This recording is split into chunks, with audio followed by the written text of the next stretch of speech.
I'll do my very best to get this job that I so crave. Hello, everybody, and welcome back to another episode of Fanzone Debate. I think we got a good one for you here today. We got Jacoby Bancroft. We haven't seen him since, I believe, the beginning of the season when he took on Rue in a very good match. Rue going on to challenge Kirk for the title at the time. So a great match there. And then we got him going up against Cody Newberry, who also just lost to Kirk. So both of these guys, their last outings, losing to Kirk for the title, and now they're back to play each other. It's going to be fun, going to be interesting. I don't know what's going to happen. This is going to be weird. These guys have very different play styles. Me and Brian are like very seasoned at this point when it comes to the judging and everything. And then I'm just like, hey, Scully, you want to come die?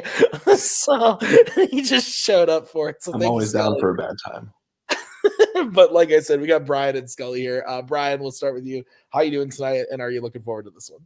I'm doing pretty good. I would rather die watching debate like this than die watching some of the other kinds of debates we've had to judge. So I'm really looking forward to this one.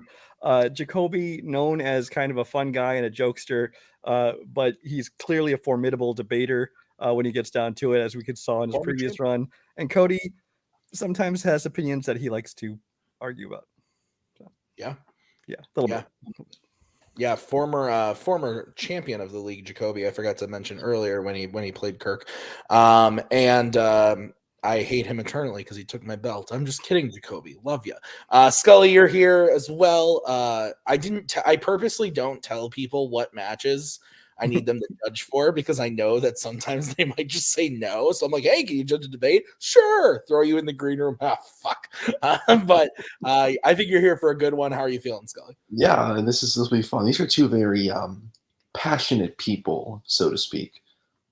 Jacoby a little bit more on the chaotic good side. Cody very much in the true evil sense that, you say the wrong thing. That's like lighting a firework. And we're all Jason Pierre-Paul. So we'll see if we have all of our fingers at the end of this. It's fair. I think I can predict what they would say in opening interviews already. Like, I don't even know if we need to bring them in. Cody's going to be like, I lost that hack Kirk, fuck Blade Runner, and fuck the Terminator. And then Jacoby's going to be like, I get so nervous doing this, but I love doing it. Oh my God. So I think those are the tunes we're going to hear, but we'll see. And we're going to start by bringing in the lower ranked player, Mr. Newberry. Cody, welcome to the arena. You are here to play Jacoby.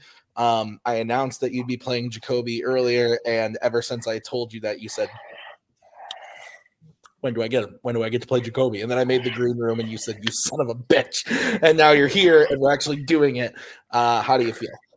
A few things. Roy Batty, piece of shit villain.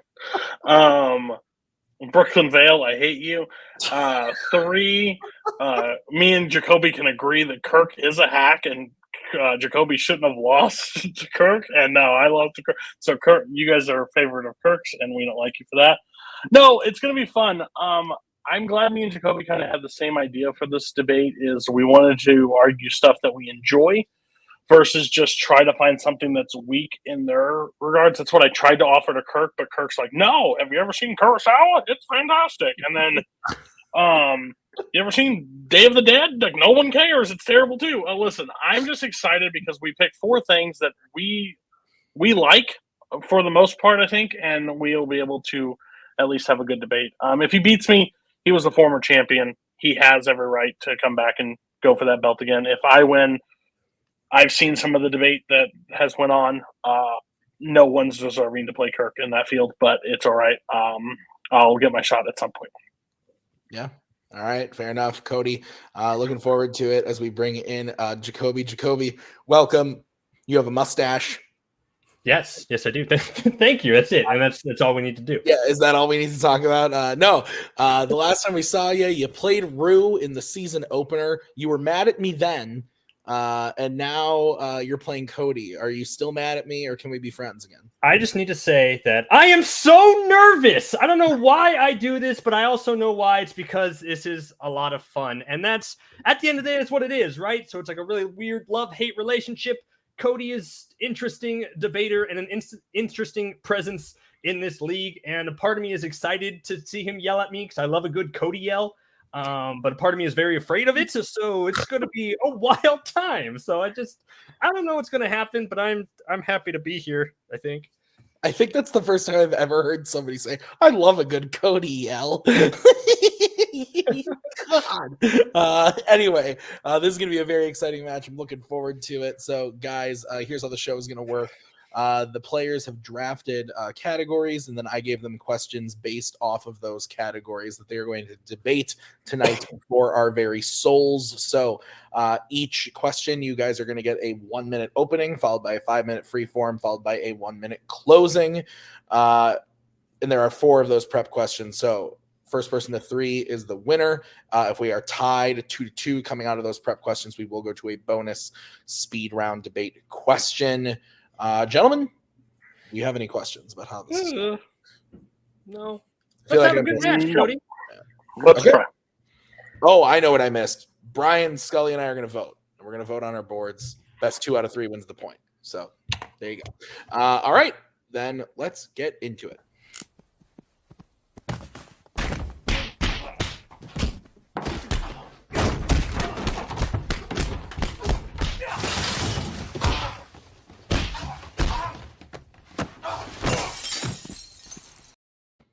I agree with Brian. I'm very excited for this because it's actually people who know how to debate for once. Don't put that pressure on us. It's been a while. We'll see what happens. Yeah. All right. So we're going to get right into this, starting with the first question, which was drafted by Mr. Bancroft. This was in the category of science fiction, specifically Jurassic Park. And the question is, what is the best dinosaur moment in a Jurassic sequel, specifically The Lost World and 3 are the 2 movies we're looking at today. So Jacoby, you will get to start this one because you drafted the question, and you will get 1 minute to open your argument when you start talking, and I will come in to give you a 10-second countdown. All right. Okay, the best dinosaur moment in the Jurassic sequels is the Pteranodon attack in Jurassic Park 3. I think this scene really highlights everything fun, scary, and thrilling about this franchise. The way the scene is constructed is actually quite cool when you break down how much awesome stuff they fit into this relatively short sequence. You have the dread as they're surrounded by fog, the slow realization that they're in a giant bird cage, the emerging of the Pteranodon from the mist, the epic chase that goes along with this, the redemption and sacrifice of a shitty character, the slow turn from the Pteranodon at the end. All of this is what makes the Jurassic Park franchise so exhilarating. I think the best dinosaur moment from the sequels should be the one that's exciting and new and actually gives you something to talk about. My scene introduces a brand new dinosaur threat that gives the overall movie a shot in the arm and is arguably the best sequence in the movie. That's why the Pteranodon attack totally rules. All right. Cody, we will move over to you. You now have 1 minute to open your argument when you start talking. It's funny that he used highlight because you can't see shit in that scene, but I'll talk about that at a later moment. My scene I picked from The Lost World Jurassic Park. I think the thing about a sequel is you have to pay a little bit of homage to the original, but also expand the world and continue on. So I picked the Compies attack of Dietrich, where they eat him basically alive in The Lost World Jurassic Park. The thing I love about the first Jurassic Park is the horror elements, the overall fear of where these dinosaurs come from, and I think nothing describes that more than this scene. It's basically a callback. Dietrich's being a dick, shocks one of them with a taser, and then they all come out, and he's like, oh, they're just little, I'll kick him around, and then they end up taking him down in kind of a brutal manner and eating him. I think it just brings back that horror elements of the first one that makes you that makes you fearful of the dinosaurs. Yeah, I'll leave it there. Okay. All right. So you guys are going to have 5-minute free form. When there is 1 minute left, I will throw that up on screen for you guys. And then I will come in for the 10-second count like I did before. But please no talking over each other or I will come in and beat you with a stick. Have a good time. All right. Here's my issue with Dieter's death. Cody, do you know your sequence is like 5 minutes long? Like 5 minutes to watch one guy die. The idea of Dieter getting like a comeuppance is nice, but the execution is bloated. You say it's horror, but it's not. It's just overdrawn. Like we watch Dieter yell for help, we watch him stumble. The compies come in, it's like goofy. Then they run away. Then they come back. Then they run away, and then they come back. And it just takes so long for anything to happen in that scene. Where my scene attack is actually a horrific scene in the way that it's structured, way more than yours is. Yeah, I mean, I think yours gets the shock value of the new dinosaur, but the Spinosaurus is also introduced. I think if you're going to pick one from 3, the T-Rex versus Spinosaurus would have been the one to choose from 3, but 3 is an abomination in itself. Listen, I think the foggy stuff, it's very hard to see what's going on. A dinosaur walking down something to try to like intimidate the characters, and then you see them fly. Yeah, it's cool to see a dino fly, but overall, movies in the that go later do it better. And overall, I think the only shock value you get is because it's new. It's surrounded by the water. You see the fly, you see the stuff, but overall, that doesn't make your scene any better. I think with Dietrich getting hunted down in a slow, methodical thing, if the T-Rex would have broken out of the cage in the very first one and just ate the kids, the movie's not that exciting. The slow, methodical track down of Dietrich where he eats him, it pays off pretty well.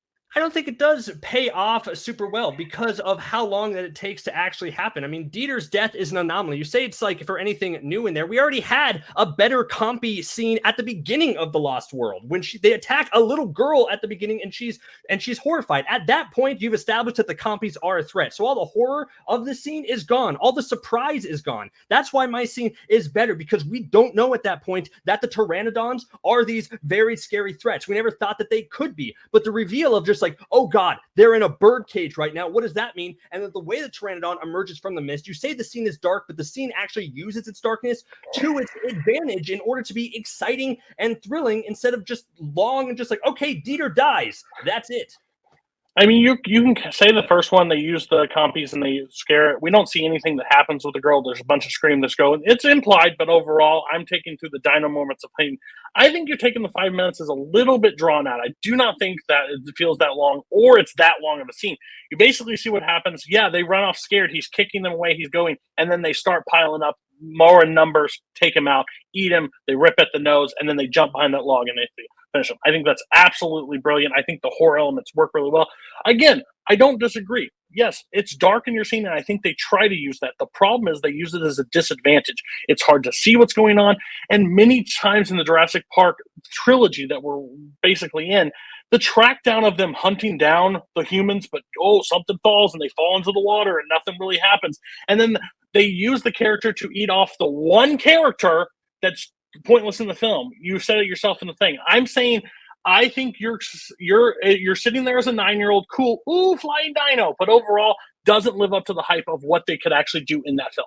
They don't rip them apart. Dinosaurs are awesome, and they're supposed to be awesome. They're supposed to be thrilling, and they're supposed to be exciting. I'm sorry, the compies are not so much, because we talked about the character who gets just totally destroyed by Dieter. But the fact is that when he's a character who gets ripped apart, it's like, yeah, of course that he should die. Billy actually goes through something where he is a shitty character, and then he gets a moment of redemption. It's actually a character growth moment there while all the stuff is happening, while they're being attacked by giant birds in the sky, while Alan Grant is fighting a pteranodon in a cage, while Alex is trying to fight off being eaten by the little baby birds. I'm saying all that stuff is what Jurassic Park should be. You keep saying your moment harkens back to how cool, and horror like the original Jurassic Park was, but that's not like it's not. It's just one individual scene where I'm saying my moment is better and encapsulates what Jurassic Park should be and why it should be exciting. Well, I think it's really weird that you're using some stuff as like facts, but they're really not. Alan Grant really doesn't fight off anything. When they drop off the kid in the nest, he runs away from it. There's no real. I don't know what you're talking about. There's no real fear in that thing. You see them flying. You see them in the parachute. There's the cool elements of both. I guess we both. I'm sorry that compies aren't exciting for you. I loved it. He shocks someone with a taser gun, and they get their revenge on him. It's perfect. It's exactly what happened to dick characters inside Jurassic Park. You used one where I'm telling you, you haven't argued. The humans inside that cage were never fear of anything of those characters at all. Classic Jurassic Park, because they just march down and then the thing collapses and it lands on top of it. The one thing that's going to attack the real main characters from the thing. It's not You're a cool saying dino you don't moment. like your main characters in danger, but the main characters in the situation, what makes it awesome? What makes it awesome? Strike it from the record. Dang it. Main characters in what? Cody, you are going to get to close first. You have 1 minute when you start talking. I think the overall cool moment of it is basically the revenge of the compies coming for Dietrich and ripping him to shreds. I think that's awesome inside of Jurassic Park. It's the same way we liked when, I can't think of the name, but Newman gets eaten by the thing inside his truck in the first one. It's those characters that dick around with dinosaurs and then get fucked up by them. The one thing the three didn't do is, we need a flying dino. They bring in the flying, and I guess flying was cool. It never seemed cool to me. It was very boring, and it's hard to see what the hell's going on. The main characters, classic Jurassic Park, where they have the hunt down of the character, he doesn't do anything to Alan Grant or any of the characters. He falls and gets landed on, and the one character that's a dickhole that gets some redemption that Jacoby tries to explain gets eaten and done. They don't rip them to shreds. They could have done so much more that the other movies shown in future that they do. They don't do it in this one, and that's one of the major problems. They just pick up and drop, pick up and drop. I don't care about carrier pigeons at the end of the day. My thing is the compy's ripping Dietrich to scare. He's a dick character. He gets his revenge. They get their revenge. It's an awesome scene. It's a great dino moment. I didn't hear what the last word you said was because I Good. said strike it. Keep it in. Nope, keep it. We'll bring in Jacoby. You have 1 minute to close your argument when you start talking. I think both of our scenes end with someone getting pecked, and I asked you what's better, watching tiny, annoying squirrels bite someone or watching gigantic skeletal beasts thrash and tear somebody apart. The Pteranodon attack is a lot of fun, it's exciting, and a lot of cool individual moments happen around it.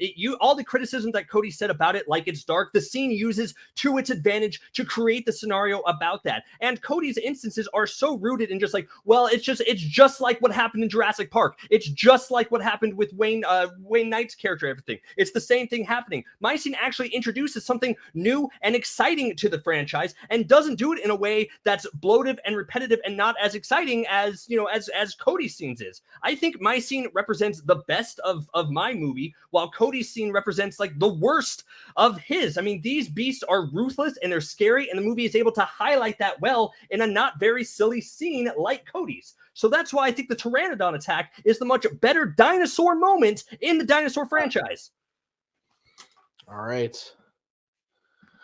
Please kill me slowly. Okay. It's been so long. Okay. What did I do with my marker? Oh, no. Oh, we might have to pause. Never mind. I found it. It was in my pocket. Okay. Are you guys both good to go? Yep.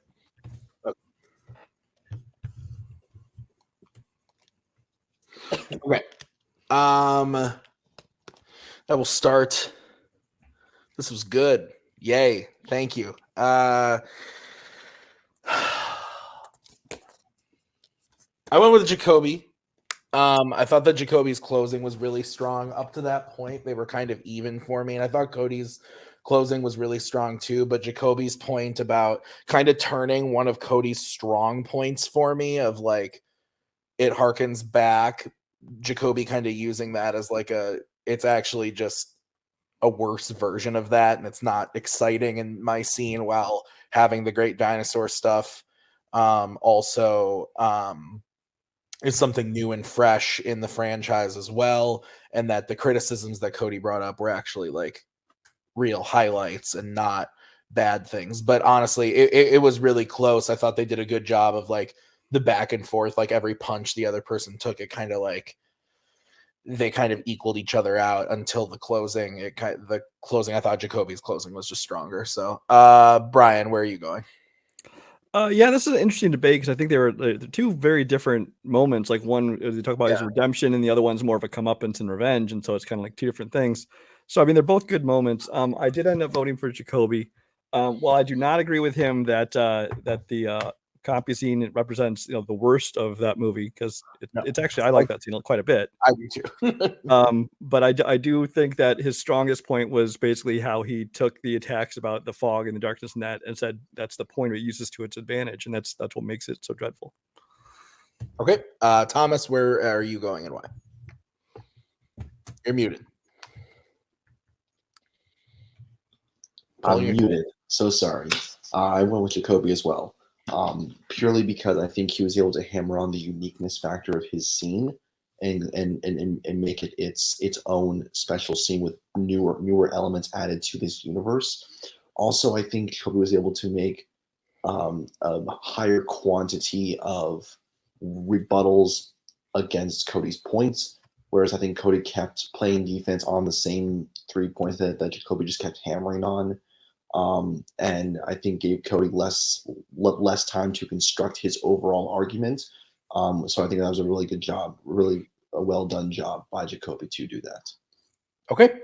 All right. So Jacoby wins the first point, but we are going to move on to the second question, which was drafted by Cody, and it is going to come in the category of Pixar. And your question is, if I can find it, your question is, what is the best Pixar sequel or spinoff?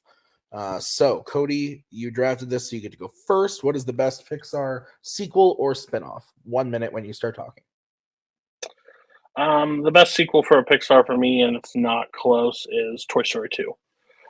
Toy Story 2 built the world was built in the first one, and it was expanded and introduced characters throughout it that actually had meaning and purpose throughout the story. It has some of the best sequences of all time in it. I think that airport scene is in an animated movie is one of the best. When Somebody Loved Me, by the introduction of Jessie and why she does not want to the life that Woody wants. Woody basically being the leader and kind of being taken over by Buzz and finding and his actual purpose in life, and still deciding to be with the friends. We get Buzz's backstory of him and Zurg, and that entire story, which is still the best thing that's ever done in a Pixar sequel for Zurg. I think we get an awesome villain, a Prospector Pete, that actually has the same motives of why he doesn't want to be there. Toy Story 2, that's one. All right, we'll move over to Jacoby, who has 1 minute to open his argument when he starts talking.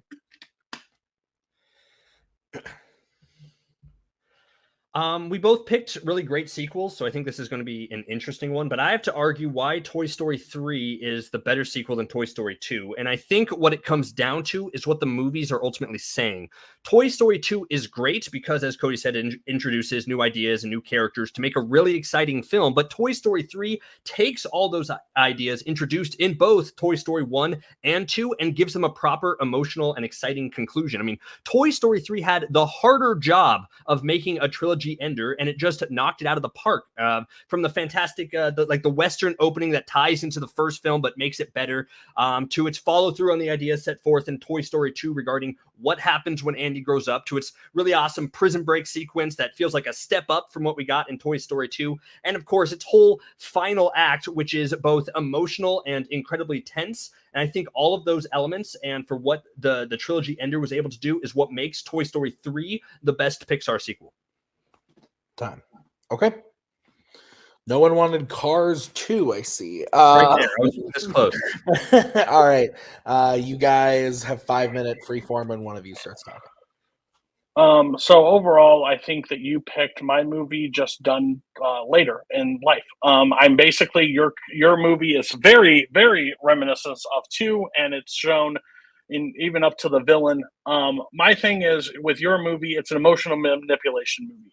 That's basically all it is. There's many moments to make all those people that grew up with those characters to cry in the theaters and make them upset. And then they try to do that emotional payoff at the very end where they give away the character to this kid that you're supposed to automatically care for, but you don't care for. And that's the whole point of this movie. This movie was a cash grab from Disney. The only reason it gets as much praise as it does is because of its acclaim and its Best Picture nomination and everything over. Overall, they were never going to burn in that furnace. There was nothing more. That's it. See, but I don't think it's manipulative because it actually feels earned. And I think all my emotional moments hit hard because they're rooted in history and character. When Andy waves goodbye, we know how much this means to him. When the toys hold hands in the incinerator because they would rather die together than alone, it's because of everything that they've gone through in the last 20 years. When the Claw rescues them, it's the perfect payoff. All those moments are earned. And screw you for saying my movie is manipulative. The Jesse scene is great, but my scenes don't need a Sarah McLachlan song to play over it to make it sad. So due to that. My thing is, you're sitting there in the holding hands in the theater, even though that your movie literally takes all the characters, moves them completely away from their original beings and who they are as characters, throws in a bunch of new characters that don't have any staying power in the franchise whatsoever, and that's one major take. Lotso is basically Prospector Pete, but stuck to a garbage truck.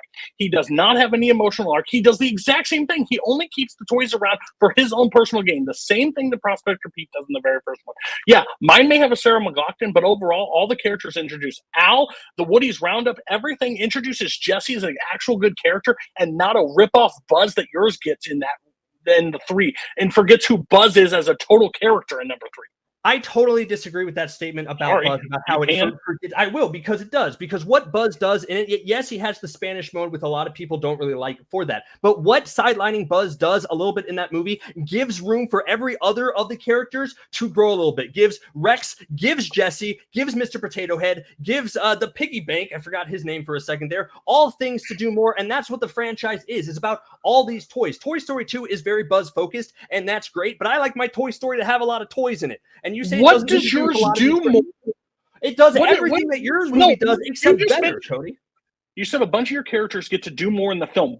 That's a total bullshit. They introduced a whole bunch of new characters, but the actual team has to save Woody from it. They're actually a team-up film. They actually get to the airport. They actually help everybody through. Yours is a bunch of characters that are introduced. The only standout from your new movie is Ken. That's the only standout from the new movie. An all-time great toy character, by the way. Right, but guess what? Doesn't do anything beyond that. Hold on. They say they don't get to do anything, but that's in Toy Story 2. All Buzz does is lead them there, and they make quips. My toys, the stars of the movie, actually get to be involved in the prison break process. You watch those scenes and they're all involved in some capacity and working for it, and they're all working congruently together. It's different than following Buzz to go do things and then working together to do that. And my movie is just more fun. I'm sorry, the way that it constructs all these scenes together is just better. It's better than watching them walk from the house to get Andy. They do actually more exciting things with it in terms of prison breaks, in terms of that whole incinerating thing. And I'll say just for Lotso being a discount, Pete, Lotso does everything he does, and Pete is just an out and out villain. There's no interesting layers to him whatsoever. Lotso is the one who has the deeper backstory with Big Baby that we get to watch. Your character gets a backstory, but he does the exact same things. I'm sorry, I have a really confusing. You're saying this prison break like it's a great thing. Think of another thing that's like a prison break that happens. Oh, maybe in the second one when they have to break Woody out, they just copy it and put it in your movie and move on. They break him out of that? You're claiming they ram through the vent where Rex actually gets a point to it. I'm saying that my movie actually, you're saying yours develops more. My characters are all still the gang together, and they're all united, and they're all helping and introducing very good characters. That plane scene at the very end where where Woody has to get Jessie out of the luggage and get her out and swing through, that's reminiscent of the first one. That's that heart, that's that soul from the movie that you love. I'm sorry that you're claiming that your movie's more fun as a thing. I don't know where that's even measurable, but mine, it treats Toy Story as actual characters, not one-off characters introduced with a bunch of new characters that don't mean anything to the plot, and we get Bonnie to get dropped off at the very end that no one cares about. You keep saying it's an emotional movement, and they're burning in the incinerator. The finale at the end, which is much better. In Toy Story 3. Suck it. Sorry. All right, Jacoby. Sorry, just strike "suck it" from the record, please. All right, please keep that in the record. Okay, fine, we can keep it in. Jacoby, you get 1 minute to close when you start talking. I think it's easier to make excellent second films in franchises. Like if you think of all the great sequels, Empire Strikes Back, Dark Knight, Godfather Part 2, and so many of them are all great because they expand their worlds and their themes and their characters. But the pattern is that the third movie in a lot of those franchises with a fantastic second film doesn't live up to the high bar set before. Toy Story 3 is different. It's able to provide a more satisfying conclusion by fully embracing and concluding ideas in both the original and the second film. And I think that's a much harder job in general for a franchise, which is why Toy Story 3 is the best sequel. I know we've been attacking these movies a lot, but a lot of them is pretty much the same thing. It's only about their earned moments that come afterwards. And the better earned moments are in Toy Story 3. Looking at what Toy Story 3 does as a trilogy ender is so rare. And because it had the harder job of tying everything up and doing so in a literal perfect way that paralleled most of our experiences with this franchise and adulthood in general is what sets it apart. I think Toy Story 2 is a great sequel, but I think Toy Story 3 is the best sequel. Time. Okay. We'll move over to Cody, who has 1 minute when he starts talking.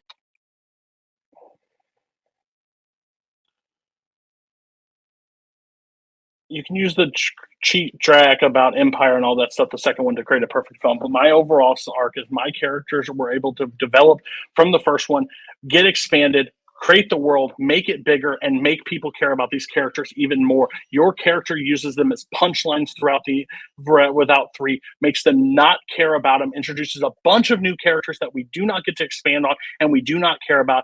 The incinerator is a cheap trick that Pixar used the same reason because Up came out a year prior and made everybody cry in the theater, and they used a cheap thing that they're holding hands and going to die in the incinerator. That was never going to happen. They were never going to burn toys alive. We all knew that, but everybody cried. It's cheap emotional manipulation. At the end of the day, Toy Story 2 treats these characters, introduces these fantastic characters, and actually has some thrilling moments throughout the entire arc of the movie. Yours is my movie, just redone. Lotso is Prospector Pete. It's nothing different. Time. Okay. Bring in the judges.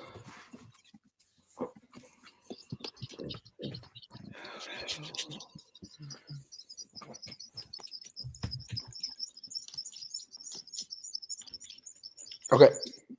Are we good, judges? All right, Scully, you're going to kick this off.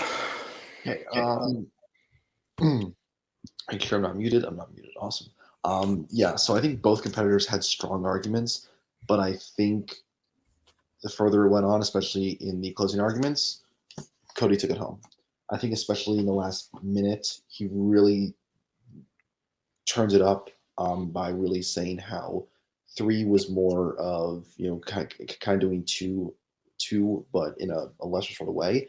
And I think in Jacoby's 1 minute closing, I think he accidentally inadvertently moved the goalpost on his own argument with the whole second in a trilogy. It's hard to make a good third than a good second. So I think the backpedaling there solidified Cody's argument a lot more. And I think he accidentally ended up proving Cody correct. So I went with Cody for this one. Interesting. I did not see that as backpedaling personally. I thought Jacoby's closing argument was very good. I took it as him saying that, like, yes, 2 is good and sequels can always, or like he basically said all sequels are always good, which is not true. But in the form of the argument, what he said, I got what he was going for, of saying, like, yes, 2 is good, but 3 is even better. At the end of the day, I still voted for Cody. I thought that Cody did a really good job of basically, I thought what kind of did it for me was his whole argument about, yeah, Ken is a great character, but otherwise Lotso is just a Prospector Pete ripoff. And sure, you get to see some backstory for him, but at the end of the day, it's still the same character.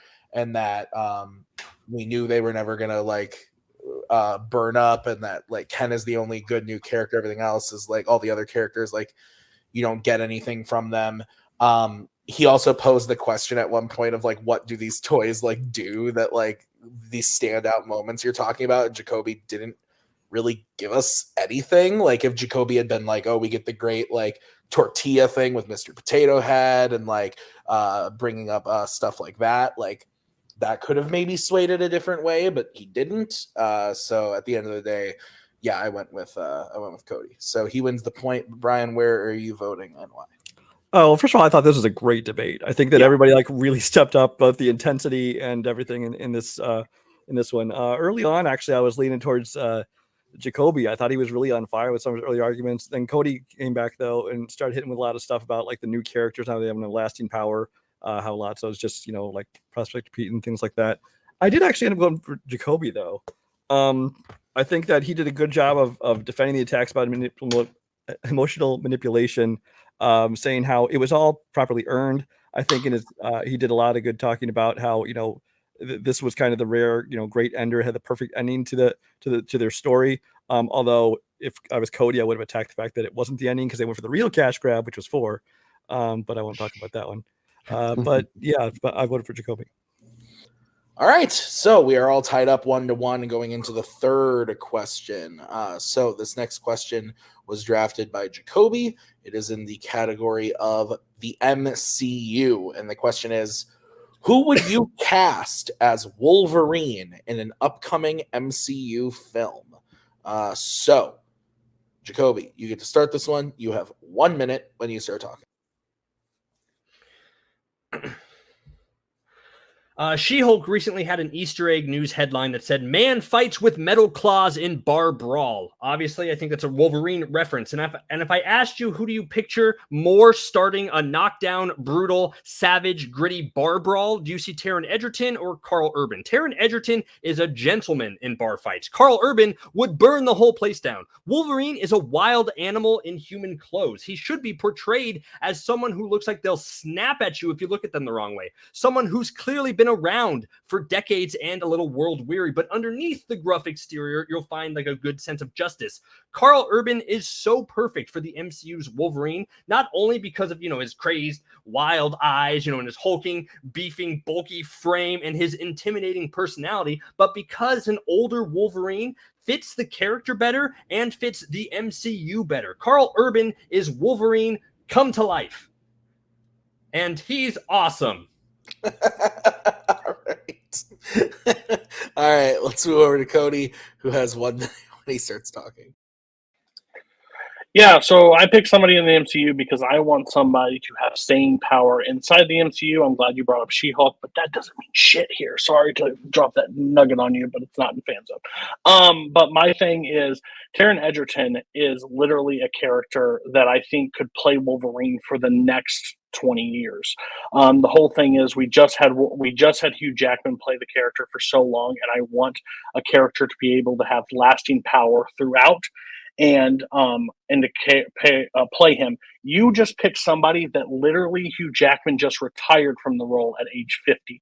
Also, not to mention, he's already in the MCU. You picked another character that already has a role inside the MCU and putting him into another character. That makes no sense. Everybody says Taron Egerton. Yes, he's smaller stature. That's what Wolverine is. I think he could actually fit into the part. There's people like Dana Radcliffe, other people that have been mentioned, also smaller size. I want somebody to be able to play him, and I think he has the acting ability to rise to the occasion. All right. Taron Egerton versus Carl Urban. 5-minute freeform when one of you starts talking. Taron Egerton is a spectacularly bad choice for Wolverine. You're thinking in that studio producer mindset of trying to pick someone young and popular who you can lock down for 20 years, as you said. But here's the thing. Wolverine shouldn't be young or that popular. He's supposed to be rough, who has the potential to go berserk if they get too angry. Two types of Taron Egerton roles are incredibly suave and charming, or he's got the babyface G. Willikers Mr. Energy that doesn't work for the Wolverine character, whereas Carl Urban embodies this inner rage that's ready to be unleashed. And right off the bat, you say he's already played a part. Gemma Chan played 2 characters, a side villain in Captain Marvel, and then a main character in Eternals. Mahershala Ali played a side character in Luke Cage, and then a main character in Blade. It doesn't matter. Luke Cage doesn't matter. It doesn't matter that he's played it. When he fits the character so well, the fact that he's already part of it isn't an issue, and he's better fits the character than your actor.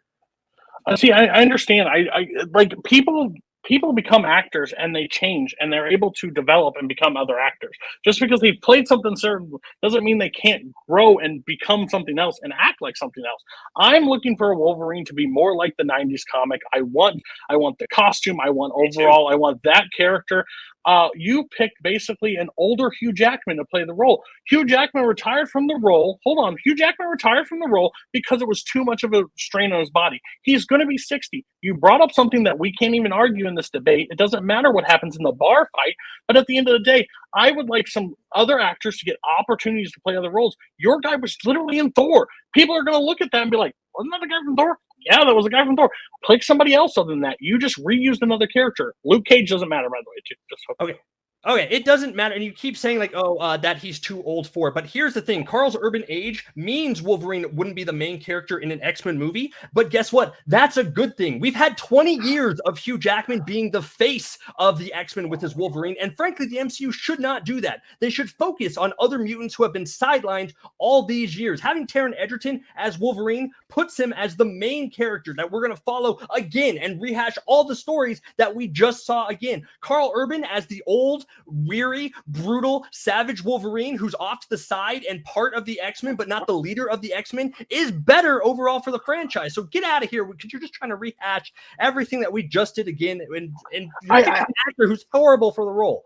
I think it's just weird that we're having this conversation about, like, you're pitching what I'm wanting to do, but my overall, I want the X-Men to be a team, and I don't expect him to be the lead. I want him to be with the thing. And you're saying, oh, the things we've already had before, and blah, blah, blah. We haven't had the X-Men in the MCU with actual great direction, and that's what I want.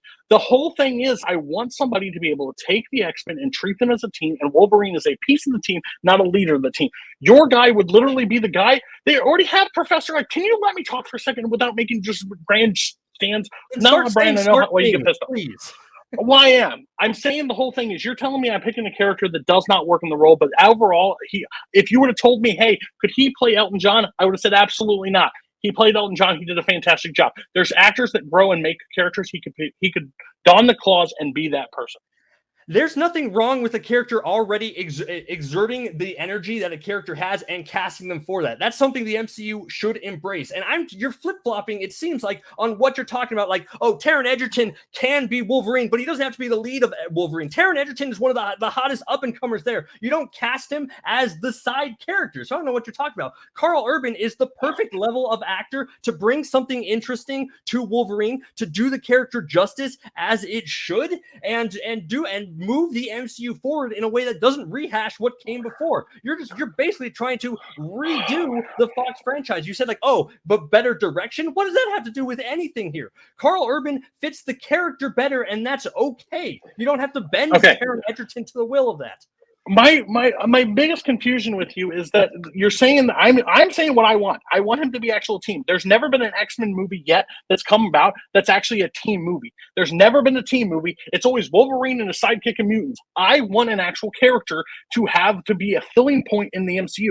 I don't need a rough and grumble guy that you want. I don't understand what that means. You wanted Wolverine from the 90s. I do. In the suit, I want him in the suit. I want him shaped like that. But nice in a Taron Egerton sort of way. Oh my gosh! Can you shut the fuck? Like, I got to be able to say my stuff. Yeah, go ahead. Carl Urban is already in the MCU. He's already past the age. He will not be able to carry the mantle. And if you want an old guy leading the team, his name is Professor X, and he's already in charge. I don't understand why you're wanting another character that's already buried in the MCU to do the same thing that Hugh Jackman just did, but the lesser version of it. We're going to see the lesser version of it for the next 20 years. All right. I can't keep debating if I can't get a word in. Like, I've literally paused numerous times and every time. All right. Sorry, Cody. Okay. Cody, you're going first. So you have 1 minute to close when you start talking. I think the main problem with the Fox X-Men is they've always fumbled the bag when they had characters. They treated X-Men they treated Wolverine as the main star, and he's always in the forefront because Hugh Jackman was that. The thing is, I want the X-Men to be a team, and I think Taron Egerton is the perfect person to put into the team. X-Men First Class is one of those perfect movies that come along where they introduce the team as a team dynamic, and then they have the people leading them. I want Taron Egerton to be that character for him for the next decade or more. I think he can play that role. Just because he doesn't look like the character or he hasn't done a role like that before does not mean he can't put on a role and do that thing. Karl Urban is already already in the MCU. The only thing he's getting picked for is because he's in The Boys, and that's very popular. Overall, I think he is already in the MCU. He's going to do a Hugh Jackman Diet Coke version, and everybody's going to compare it to him. I don't see him doing anything different than we didn't see. He's retiring. Hugh Jackman retired as Old Man Logan at the same age that Karl Urban would be taking on the mantle. That makes no sense. I don't want to see my Wolverine sit down and tell a bunch of kids what to go do. Time. Okay. Move over to Jacoby. 1 minute when you start talking.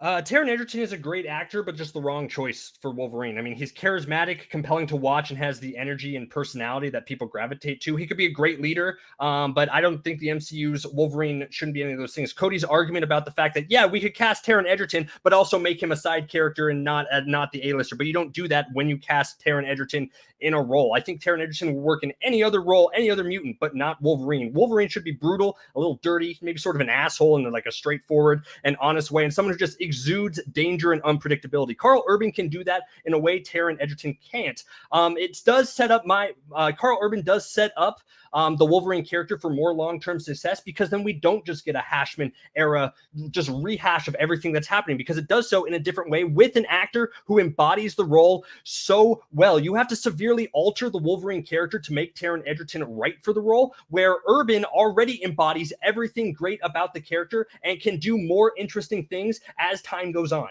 Time. Okie dokie. I love it when we come back and Brian is doing the.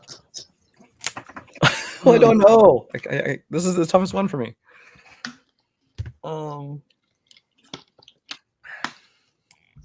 This was the hardest one.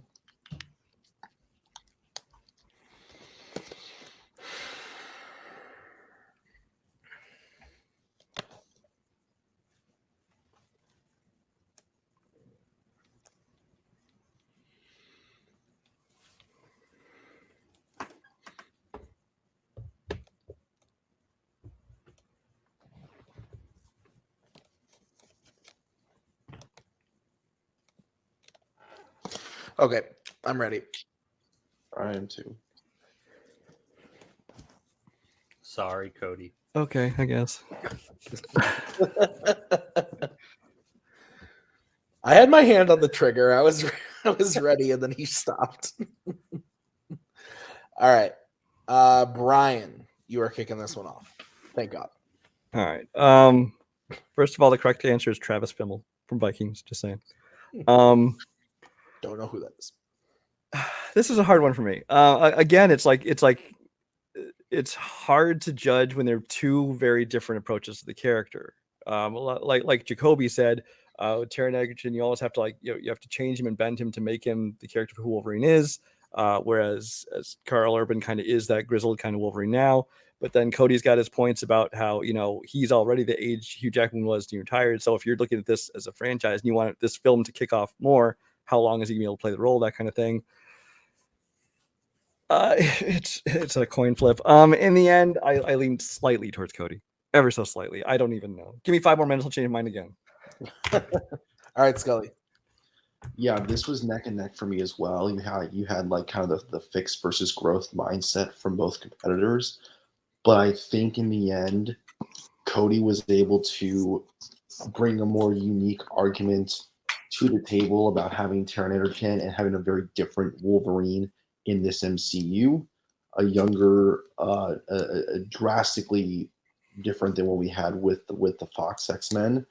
I think ultimately he was able to make those points a lot stronger than Jacoby. So it was neck and neck, but I had to go Cody slightly.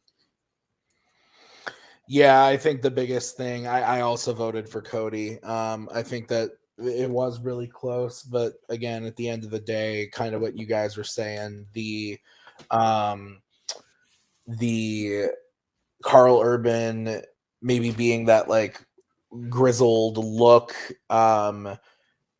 definitely like kind of fits what we know the character now, but like I liked what Cody was saying about just because Edgerton's never had a role like this before doesn't mean that he couldn't pull something like it off. And he kind of gave me, he explained me kind of like a pitch of like where the character would go and how it would be utilized. And I thought Jacoby is trying to take that down of being like, if you cast Edgerton, like he's just going to be the lead. I think that's overestimating Taron Egerton's popularity as an actor. And that's something that Jacoby was kind of putting out there and not necessarily like a fact to back it. There's like no facts to back that up. So that didn't like 100% work for me. So that's where Cody kind of slid in. So Cody gets that point. So he is up 2-1, and we are going to go to the final prep question. Jacoby needs to hit this in order to stay in it. It is Cody's category, the category of sports. And the question is, which non-fandom movie, baseball player or coach would you want to teach you the game of baseball? Not the game of life or Monopoly, but the What? Oh no! I know. Sorry. God, I did not. Oh. Okay. Can I get 10 more minutes? So Cody, you are going to get to start this one. You have 1 minute when you start talking. So when the question thing, I had to message Tim to make sure I wasn't cheating. But I picked 42. I picked Jackie Robinson. Jackie Robinson, inside the movie, I will do inside the movie. I won't do outside the movie, but inside the movie, he is literally one of the best all-around baseball players that ever played the game. He broke the color barrier. He played in the hardest time that any baseball player has ever had to play in. He had people throwing at him and people trying to just kill him at the plate, and he was able to stay collected and strong and do what he needed to do and teach you the fundamentals. Not only a great fielder, but a great base runner, but a great hitter. He played all over the field as well. If I wanted to learn the game from somebody, I need somebody that's going to be there and be patient with me. And I think Jackie does that as a character throughout this movie. He shows that he can be accommodating and help his teammates grow. All right. We'll move over to Jacoby. 1 minute when you start talking.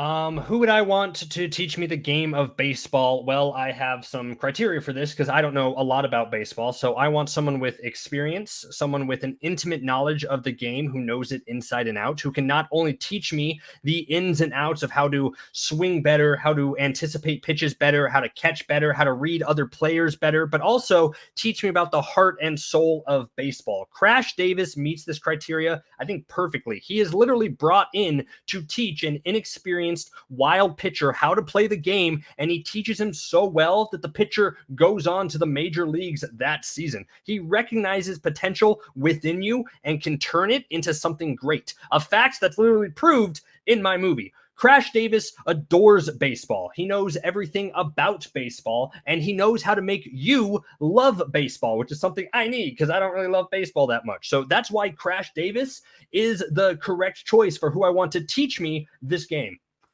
Time. All right. 5 minute free form when one of you starts talking. And no talking over each other, Cody. Yes, correct. I'll learn. Overall, Jackie Robinson, I think, is overall the best person to tell me if I needed somebody to catch or teach me how to pitch fully, your guy. But overall, if I wanted a gourmet chef to teach me how to cook, I'd ask a gourmet chef to teach me, not a guy that works at Taco Bell. Your guy's a minor league baseball player that can't teach me at the highest level. My guy's able to teach me at the highest level versus the highest competition and be able to help me get to the actual level. Your guy raised for a call-up. We don't know whatever happens to him, but hopefully he does well in the majors and does great. He also teaches that same pitcher to pitch his fastball over the middle to a person that hits the ball first, looks for fastballs, and he takes them deep. Not a great lesson overall. Cody, I think your choice is baffling for me. Thank you for saying you're choosing Jackie Robinson in the movie, because in the movie itself, you picked a 26-year-old in the 1940s who's having his very first season in the major leagues, so he's still learning the game. You pick someone, you keep saying, you said like, you want a gourmet chef to do it, because they call him superhuman multiple times, which means Jackie is full of natural talent. And guess what? That's almost impossible to teach someone else. Like, Robinson is great at base stealing, but how's he going to teach you that? Tell you to run faster? Crash doesn't have a lot of natural talent, even though he does hold the minor league record of number of home runs hit, which is a fact that's a pretty big accomplishment too. And he also has the knowledge to teach you how to be a better player and to understand the game. Yeah, I understand where you're coming from. Yes, he's a young guy. He's supernatural, but that doesn't mean like supernatural. Like people that are really talented can't teach other people the game of baseball. That's how they grow and how they develop into like coaches and beyond. My thing is Jackie Robinson. Yes, he has that thing, but he also is going against the hardest competition possible in that season. People are throwing at his head. People are trying to beat him up every chance they get, and he's able to succeed and go through, choke up on the bat, get people ready to go, play the field, do great things, and teach you how to do that. You can teach somebody how to be a baseball player. It is the very thing you can do, and he does that, and he helps his teammates go, and he plays all over the field.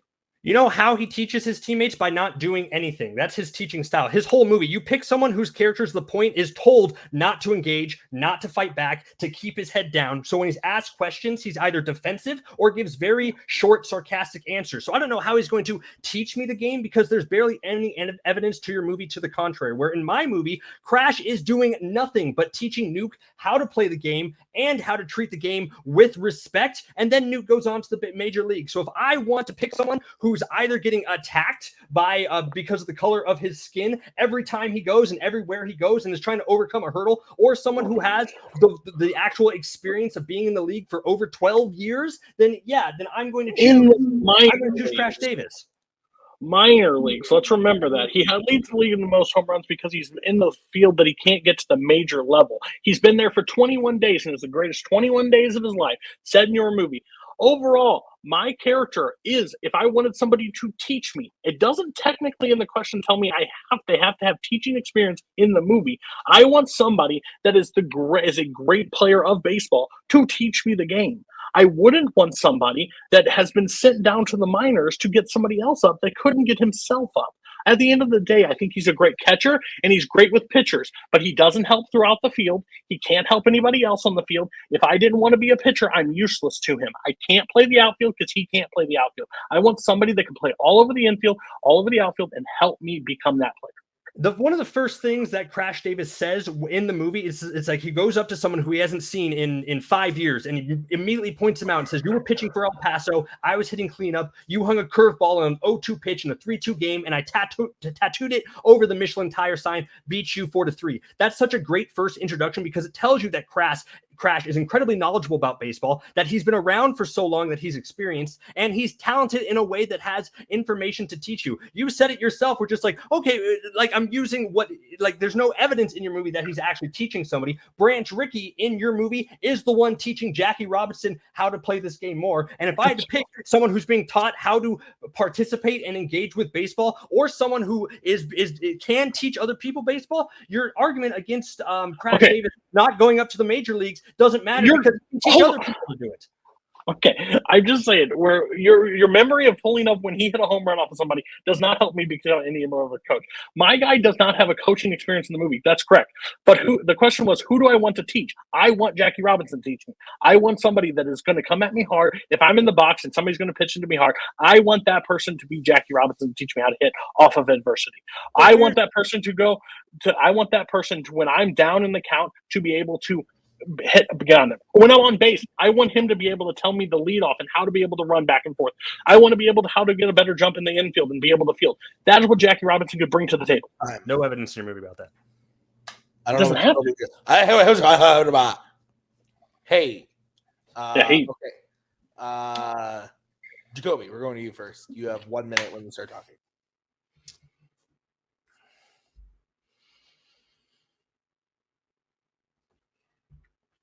Having Jackie Robinson teach you how to play baseball is like asking Superman to teach you how to bend steel bars. Great in theory, but won't result in anything because you can't be on that level. Throughout the movie, we hear how Jackie is superhuman and has natural talent. But as I tried to say, you can't really teach that. Cody picked an overall inexperienced in a game sense, 26-year-old playing in his first major league season, who had outright better things to do. As Cody kept saying, he kept getting thrown at. He was dealing with systemic racism on top of them. So he's a little busy than to try to teach anyone the game. I would rather learn from Crash Davis. Crash is introduced as an experienced teacher that we see from the start to the end of the movie, that not only does his teaching methods result in major league success, but we see Crash as someone who loves baseball with every fiber of his being. So it doesn't matter that he doesn't get called up. He can instill that into others. So from an experience standpoint, from a knowledge standpoint, from a teachable talent standpoint, from a love of the game standpoint, Crash Davis is the better answer for who should teach you the game of baseball. Game of baseball. Strike it from the record. Bring up Cody. 1 minute to close your argument when you start talking. What player to teach you the game? They don't have to teach within the movie. They just have to teach you. And I want the character to be able to teach me. Jackie Robinson in that first year learns more about baseball than Crash Davis has in 12 years of baseball. Overall, he can get Nuke up to the thing, but Major Leagues, guess what? He probably sent down the next start. That doesn't mean he stays. At the end of the day, he couldn't keep himself up there. He can't teach. He's great at a minor league level, but if I wanted to rise up and be that character, maybe not as level of Jackie Robinson is great because he's superhuman, but I want to be able to learn the game from the person that can play all areas of the field, help me on base, help me at the plate, help me field the balls. Crash Davis can teach me how to pitch if that's the only area of the game, but there are multiple areas of this baseball game that you need to learn. And Jackie Robinson is a question. Yes, he's learning about some tips. He's getting thrown at. I'm not going to pull him aside after the game and be like, hey, can you teach me now? No, I just want him to teach me. It's my area of the world. The questions that Jackie Robinson's the perfect answer. I want somebody to be able to teach me how to be a better baseball player. He's the answer. Right. Answer. Strike it from the record.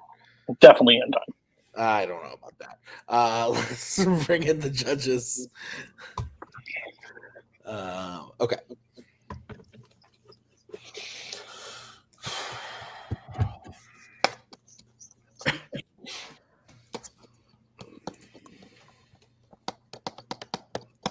You guys both ready to go and I'm the only one struggling? Yeah, I'm good. Yeah.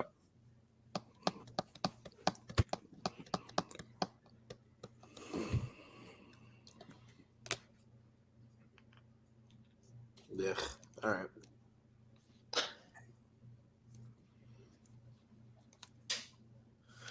Okay. I'm going first. I don't want to because I hate these. This was interesting because Jacoby, I thought his opening was really, really, really strong. And I thought that Cody did a really good job of like it was kind of silly, but like the gourmet chef comparison actually like worked for me. And Cody's like whole thing about like, yeah, like, it doesn't like, we don't need to see them teach in the movie. We just need to pick a character that we think could like teach us like that. I mean, is in my opinion, technically true. So I kind of used that as well when thinking about it. This was tough for me. You guys were very quick. I went with Cody. I thought that the other thing that really did work for me was like Jacoby was hammering home this whole thing about how Jackie Robinson is superhuman, is like referenced as being superhuman. But I thought Cody did a good job of saying that like those things can get taught, and like the point is that like he went up against literally everything and was successful, and those types of things like can like he convinced me that he would be able to then share that with other people moving forward. It was tough because I liked Jacoby's argument too of like just Crash being like, and I haven't seen that movie, so I don't know if it was all bullshit or not, but his whole thing about just like Crash being just like a guy who like loves the game so much, but also we don't know if like Jacoby relied on the fact a lot about how that player that he was like coaching is able to go to the major leagues, but we don't know if that like actually worked or not, or like that was another hit from Cody that worked for me. So again, it was really tough. And this is also because I also don't know. I like watching baseball, but I don't know how to fucking play baseball. So Brian, you're gonna go next. I went the other way. I went Jacoby. I thought that Jacoby was very smart in that he attacked the fact that we're looking at a character in a movie. So you're looking at Jackie Robinson at this point in his life. when he is just starting out his first season. He's inexperienced. He's someone who is still being taught, whereas Crash is someone who you see teaching not only the fundamentals and things of the game, but the mental aspects of the game, respect for the game, the whole concept, things like that. And so I thought that approach is what leaned it in his direction for me. Okay. And Scully, are we moving on to to a speed round, or is it over? I think both competitors had very, I like both of them, very by the way. what? No. I think both competitors had very, very strong arguments. I agreed with a lot of what both were saying. But in the end, because he also hit on the mental aspects and the emotional aspects of the game of baseball, I went with Cody. Because who better than to teach you about all aspects of the game of baseball than the guy who saw it not just from a baseball standpoint, but from a stressful, emotional, mental state as well. Think about the time period that he played it in. I think just because he was able to hammer home the points on that, and Jacoby really didn't do that with his player as well, with his coach. It has made for a stronger argument for Cody, so that's why I went Cody. All right, well, that means your winner is Cody Newberry. We are going to start with talking with Jacoby. Jacoby, great job. You came back with a vengeance. I love seeing you debate. It honestly, like, it's super exciting because you can just tell that, like, you know what you're talking about, even if you don't know what you're talking about. And I love that so much because it's hard for some people to do. And you just seemed super prepared, and it was really, really fun to watch. I love watching you debate. So I'm sorry it didn't go your way, but it was a great match to watch. How are you feeling about it afterwards? Yeah, no, I feel great. It was kind of funny how I kind of came into this match because I haven't debated in a while. I'm just like, okay, you know what? I bet I can be a calm debater. I bet this can be civil. But then I forgot that I was arguing Cody, and I forgot what I do in matches, which is get way too excited for my own good. So I don't know why I did that. But no, it's good. It's bittersweet to lose because it always sucks to lose and stuff. But Cody had great arguments for everything that he had. You know, in my preparation, thinking of how he's going to attack certain things, and like he went ways that I didn't anticipate for, which kind of threw me off a little bit there. So that means Cody is a great debater, but I had a lot of fun, and I had to, like, in the honest, like I was sad that like I didn't win, but then then the thought of, we don't have to go to a speed round made me kind of happy. So it's kind of the delicate balance, but I had a great time, and it was a lot of fun to debate Cody. Jacoby, we will for sure be having you back in some capacity at the beginning of next year. We don't know exactly what, if it's a tournament or just another type title picture. We don't know. Right. But we're going to have you back for sure. Is there anybody that you want to go up against next season? I would like, before this, I would have said like Cody was like one of the ones who I haven't, debated, who's been around for a while, but now there's a lot of new people there so it's like, I think new people would be good. People who I don't know about and have a lot of history with, I think would be exciting. Unless Twohig wants to start debating, then I choose him. I have offered him. I actually offered him this spot, and he said no. Wow. So there, it was like him and then Cody were the two as far as like the rankings went. And he said, I think I'm going to take some time off. And I said, you get Cody then. So, and Cody was just coming off the title match. I was like, either of these is going to be disgusting. So we'll see if Twohig's back next season or not. But if not, anyone's great. This is always fun. Thanks, guys. Awesome. Thank you, Jacoby. As we bring in Mr. Newberry, who won today, I did a thing at the end where I decided I was voting for Cody. And so I started writing Cody, and then I did the Nick thing where I wrote longer than I normally and he rolled his eyes. He's like, because I saw him roll his eyes when I finished writing because he thought I wrote Jacoby because it's longer than Cody. You got me.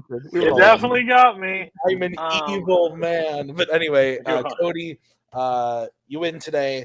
Not quite a knockout, but you didn't have to go to the bonus question. And you won a question that Jacoby drafted as well. So really good performance today. How are you feeling? I feel okay. I Okay.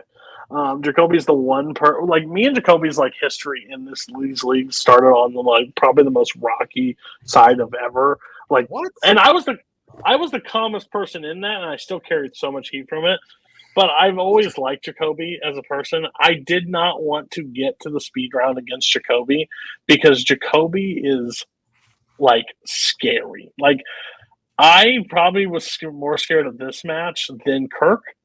Because Kirk knows what he knows, and he picks his good character. We pick things we all liked into a regard, and I knew, even though I picked Jackie, and I knew I had arguments, I knew he had something for it, and I thought it could have went either way. So Jacoby's a fantastic debater. I hope to never see him again. But overall, I think he's great.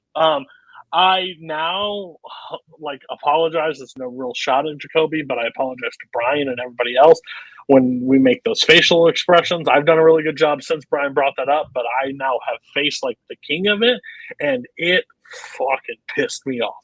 So I apologize to everybody that I've ever done that to. He got under my skin really well. He worked at, and I just, when he won the first one, when I thought confident in the first one, I knew I had to turn it on in the next three because I didn't want the speaker. So, all in all, with that saying, I think I did okay. I think there was areas that I could have improved, but Jacoby was able to push me outside my comfort zone a lot during this fight. And if you guys would have voted for him on any of the three, I would have understood it completely. And some of you guys did. So it made sense. I think we both put everything out there, especially after question one, and did our best at the debate. So I don't know what the future holds for me in this league, but if Jacoby's not challenged for the belt by the end of the year next year, that's crazy to me because I think he is by far top three debater in this league, without a doubt. Yeah. No, Cody, like I said to Jacoby, we know that you're going to be back next season. You're either going to be a high-ranked person in a tournament sense, or you're going to be in another title-esque picture. So is there anybody that you want to play? Is it just to get back to Kirk, or is there anybody you want to see along the way? I don't want to sound cocky. I really don't. Other than that, it's going to come out sounding cocky. I don't want anybody in particular because I want Kirk. Kirk is the measuring stick, and I lost by a question against Kirk. If we look down, and I lost on the very last question against Kirk in a title match. So anybody I play, I don't think is going to have enough to beat me because all I want is to go. I've thought about Roy Batty more than I've ever thought about anything else since a match, and I mean that means I'm passionate for it. That means I want to play. That means I want to do this, and I think I'm good at it. But I want to destroy him. So Nazario, Koho, Brooklyn, stepping stones. So if you don't give me a number one contenders match, just help me get my record up to a higher spot. So, but I will be playing Kirk sometime next year, guaranteed. Awesome. All right. Well, I look forward to it, and I look forward to seeing what you do next, Cody. Let's get final thoughts from Mr. Scully. Yeah, this was really, really fun. I think both competitors came with a lot of fire, a lot of passion. It got a lot of hand at times, but they were able to reel it in. Thankfully, no one had to step in and break them apart. But yeah, strong arguments all the way around. There really wasn't one that I thought was a major landslide. I think even in sports where Cody, knowledge-wise, has a significant advantage, Jacoby had a great argument for it. So I think both competitors showed why they are two of the best in the league. And if you're any other competitor facing either Jacoby or Cody down the line, say your prayers because they're both nasty. Yeah, absolutely. All right, and Brian, final thoughts from you. Yeah, I think it's a tough draw for both of them, especially Jacoby, who's coming off a little bit of layoff since his last appearance here, and he gets to come back in his first ones against Cody. And I think it's just a matter of you get to a certain point, when you've gotten so good that you're only going to be facing the higher level competition. It's you don't get any easy matches anymore. So it was tough, but it also resulted in one of the best debates that I've gotten to judge. Because they each had, I think, one clean sweep, and then the other ones were split. But even the ones that they swept it, I don't think anything was a blowout, like Thomas was saying. So I enjoyed it. I will say I did enjoy watching Cody get some of his own medicine when Jacoby starts making the faces and stuff like that, so I enjoyed that a little bit. Yeah, that's fair. So guys, thank you so much for watching. Thank you to Cody and Jacoby and Brian and Scully for judging this one with me. We're going to be back soon with more matches, so be on the lookout for everything coming up, including the title match, because we totally know who Kirk is playing soon. So we'll see you guys soon with more matches. Until then, thank you so much for watching. We'll see you next time. There we go. Thank you very much. Please come again. We have a lot more groceries.